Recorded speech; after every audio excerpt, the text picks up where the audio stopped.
Kumusta? So, nakauwi na ako. Nakabalik na ako dito sa bahay galing palengke. And, pagkarating ko, kakakwento ko lang kanina.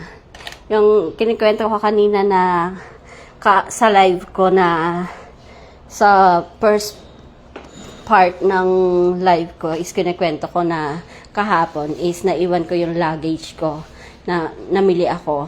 Then, naiwan ko yung luggage ko dun sa sa likod ng taxi. Then, eto na siya ngayon. Dinala ng driver. Dinala ng driver. Ayan siya, oh.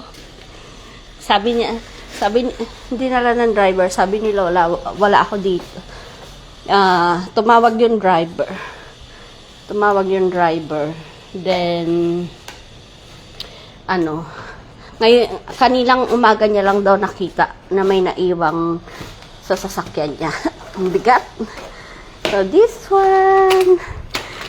Hindi ako dinisappoint ng Taiwan. Sabi ko na eh. Alam ko naman babalik to. Alam ko namang naniniwala ako na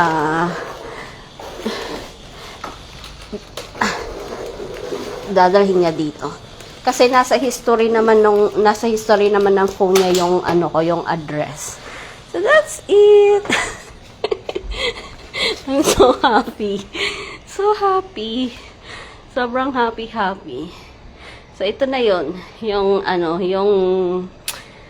pinamili ko kahapon na naiwan ko, yung kinikwento ko sa live ko. Naiwan ko sa likod ng taxi.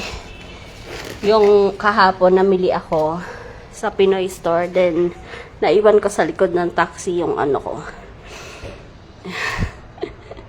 Yan na siya, sobrang happy ako. Taiwan, I love you Taiwan. So, ito yung mga pinamili ko. Mga pinamili ko. Tanan, shingling.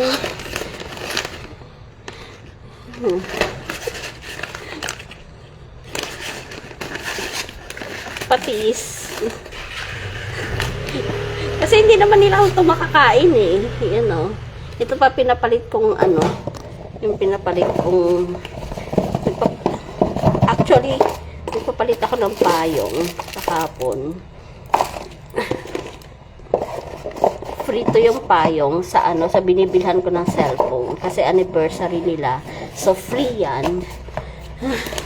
Sabi niya kay Lola, sorry daw. Ngayon niya lang nakita na yung sa likod.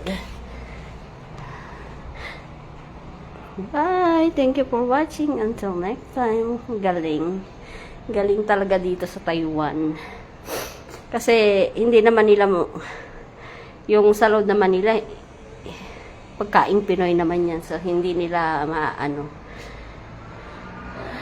That's it.